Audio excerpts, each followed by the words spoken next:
Bonjour et bienvenue dans la deuxième saison des podcasts du collectif Voix libérée. Qu'est-ce qu'on obtient si on met dans une même pièce un chœur de gospel, survolté, des chanteurs traditionnels corses et basques, et un groupe de personnes qui ont été littéralement réduits au silence pendant des années? Ouais, on pourrait s'attendre à une cacophonie totale. Exactement, mais en fait on obtient un réflexe de survie. Démêlons tout ça dans notre décryptage du jour. C'est un point de départ vraiment saisissant. Et l'idée de cette analyse en profondeur, c'est pas juste de lire le programme d'un événement prévu le samedi 11 avril 2026 à Tours. Non, pas du tout. Voilà.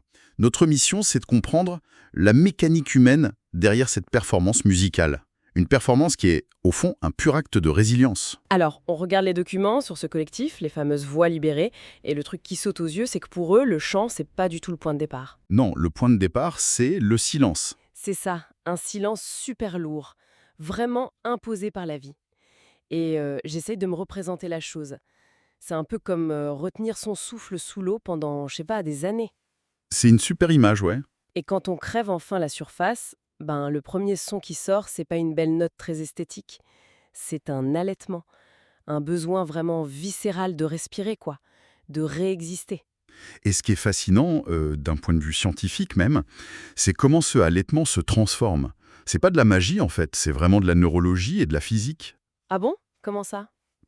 Quand des personnes marquées par des traumatismes se mettent à vocaliser ensemble, leur système nerveux commence carrément à se synchroniser. En cherchant la voix de l'autre, ils calibrent leur propre fréquence.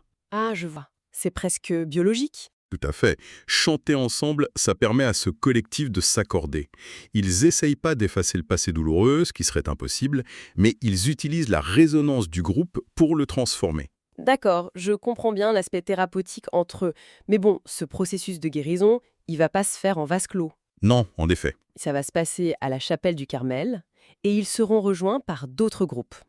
Il y a Vos 4 Terra, qui amène des polyphonies corses et basques, un truc très solennel, très axé sur la mémoire. Ouais.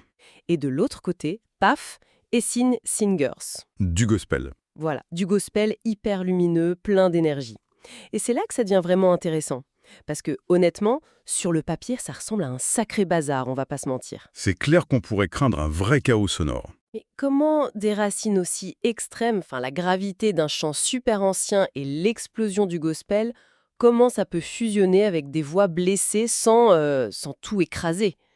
C'est une excellente question. Si l'on regarde ça avec un peu de recul, la mécanique de cette fusion repose sur des rôles super complémentaires. C'est pas une compétition technique du tout. D'accord. La polyphonie traditionnelle, elle fournit la structure. C'est le socle, la mémoire. Le gospel, il agit plutôt comme un moteur rythmique. Une vraie impulsion vers l'avenir. L'énergie vitale, quoi. Exactement. Et au beau milieu de cette architecture acoustique, on a la vulnérabilité des voix libérées.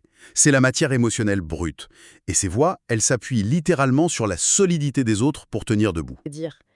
Et ça nous amène au point culminant de cette soirée, à 20h tapantes. Le fameux moment où toutes les frontières tombent. C'est ça. Ils se réunissent tous pour un chant commun, Hear, O Lord. Les sources qu'on a consultées décrivent vraiment ce moment comme un pont. Un pont entre les silences d'hier et les voix d'aujourd'hui. Et ce qui est d'autant plus beau, c'est l'accès à ce pont. L'entrée et la participation sont totalement libres. C'est gratuit. Oui, gratuit.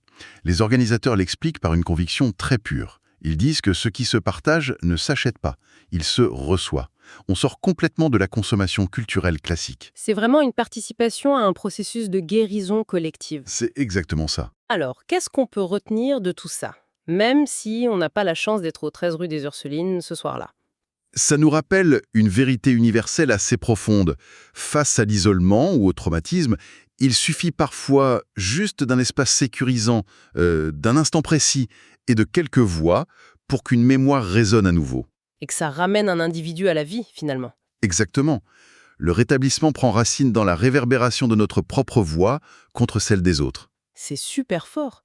Ce qui me laisse d'ailleurs avec une pensée assez vertigineuse en suspens.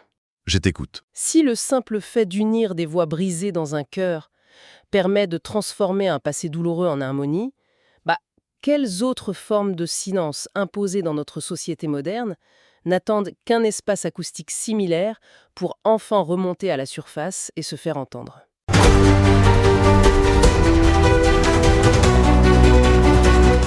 Merci d'avoir écouté cet épisode. Ce podcast est produit et réalisé par le collectif Voix libérée. Pour nous écrire, témoigner ou partager, envoyez un mail à pecantores37@gmail.com. Parce que nos voix comptent, parce que le silence n'est plus une option, parce que la mémoire exige justice et vérité. À la semaine prochaine.